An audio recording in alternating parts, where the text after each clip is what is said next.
अध्याय 8 भगवत प्राप्ति।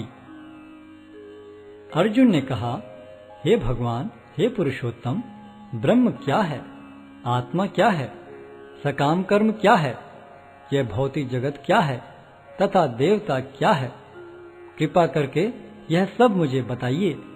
हे मधुसूदन, यज्ञ का स्वामी कौन है और वह शरीर में कैसे रहता है, और मृत्यु के समय भक्ति में लगे रहने वाले आपको कैसे जान पाते हैं। भगवान ने कहा, अविनाशी और दिव्य जीव ब्रह्म कहलाता है और उसका नित्य स्वभाव अध्यात्म या आत्म कहलाता है। जीवों के भौतिक शरीर से संबंधित गतिविधि कर्म या सकाम कर्म कहलाती है। हे देहधारियों में श्रेष्ठ, निरंतर परिवर्तनशील यह भौतिक प्रकृति अधिभूत कहलाती है। भगवान का विराट रूप, जिसमें सूर्य तथा चंद्र जैसे समस्त देवता सम्मिलित हैं, अधिदैव कहलाता है तथा प्रत्येक देहधारी के हृदय में परमात्मा स्वरूप स्थित मैं परमेश्वर अधियज्ञ कहलाता हूँ।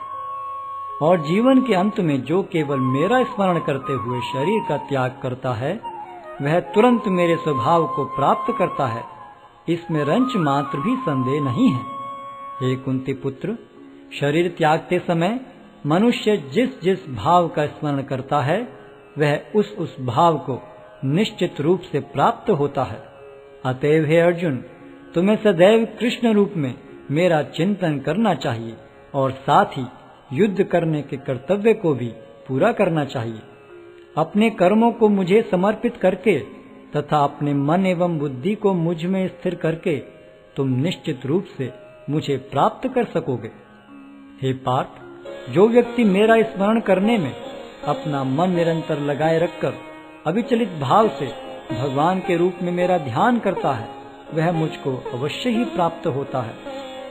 मनुष्य को चाहिए कि परम पुरुष का ध्यान सर्वज्ञ, पुरातन, नियंता, लघुतम से भी लघुतर, प्रत्येक का पालन करता, समस्त भौतिक बुद्धि से परे, अचिंत्य तथा नित्य पुरुष के रूप में करे।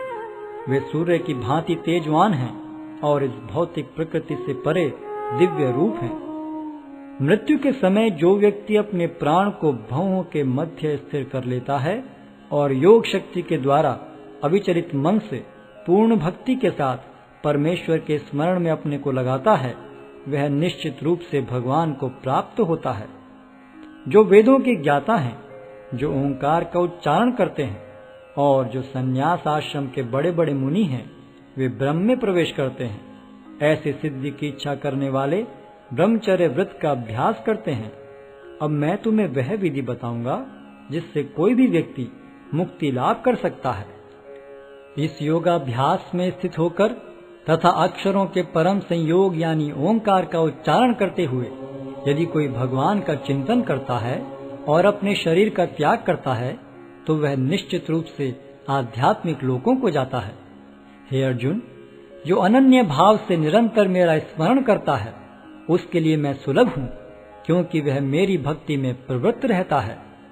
मुझे प्राप्त करके महापुरुष जो भक्ति योगी हैं, कभी भी दुखों से पूर्ण इस अनित्य जगत में नहीं लौटते, क्योंकि उन्हें परम सिद्धि प्राप्त हो चुकी होती है। इस जगत में सर्वोच्च लोक से लेकर निम्नतर सारे लोक दुखों के घर हैं, जहाँ जन्म तथा मरण का चक्कर लगा रहता है। किंतु हे कुंती पुत्र, जो मेरे धाम को प्राप्त कर लेता है, वह फिर कभी जन्म नहीं लेता। मानवीय गणना के अनुसार 1000 युग मिलकर ब्रह्मा का एक दिन बनता है और इतनी ही बड़ी ब्रह्मा की रात्रि भी होती है। ब्रह्मा के दिन के शुभारंभ में सारे जीव अव्यक्त अवस्था से व्यक्त होते हैं और फिर जब रात्रि आती है तो वे पुनः अव्यक्त में विलीन हो जाते हैं। जब जब ब्रह्मा का दिन आता है तो सारे जीव प्रकट होते हैं और ब्रह्मा की रात्रि होते ही असहायवत विलीन हो जाते हैं।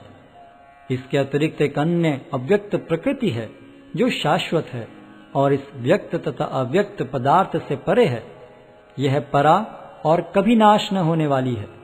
जब इस संसार का सब कुछ लय हो जाता है, तब भी उसका नाश नहीं होता। जिसे वेदांती अप्रकट तथा अविनाशी बताते हैं, जो परम गंतव्य है, जिसे प्राप्त कर लेने पर कोई वापस नहीं आता, वही मेरा परम धाम है। भगवान जो सबसे महान है, अनन्य भक्ति द्वारा ही प्राप्त किए जा सकते हैं।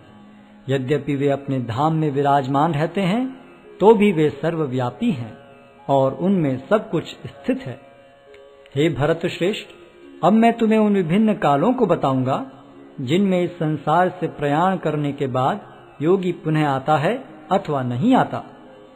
जो पर ब्रह्म के ज्ञाता हैं, वे अग्निदेव के प्रभाव में, प्रकाश में, दिन के शुभ क्षण में, शुक्ल पक्ष में या जब सूर्य उत्तरायण में रहता है, उन 6 मासों में इस संसार से शरीर त्याग करने पर उस पर ब्रह्म को प्राप्त करते हैं। जो योगी धुएं, रात्रि, कृष्ण पक्ष में या सूर्य के दक्षिणायन रहने के 6 महीनों में दिवंगत होता है, वह चंद्रलोक को जाता है, किंतु वहां से पुनः चला आता है। वैदिक मतानुसार इस संसार से प्रयाण करने के 2 मार्ग हैं, एक प्रकाश का तथा दूसरा अंधकार का। जब मनुष्य प्रकाश के मार्ग से जाता है तो वह वापस नहीं आता, किंतु अंधकार के मार्ग से जाने वाला पुनः लौट कर आता है। हे अर्जुन, यद्यपि भक्तगण इन दोनों मार्गों को जानते हैं, किंतु वे मोहग्रस्त नहीं होते, अतः तुम भक्ति में सदैव स्थिर रहो। जो व्यक्ति भक्ति मार्ग स्वीकार करता है, वह वेदाध्ययन, तपस्या, दान, दार्शनिक तथा सकाम कर्म करने से प्राप्त होने वाले फलों से वंचित नहीं होता। वह मात्र भक्ति संपन्न करके इन समस्त फलों की प्राप्ति करता है और अंत में परम नित्य धाम को प्राप्त होता है।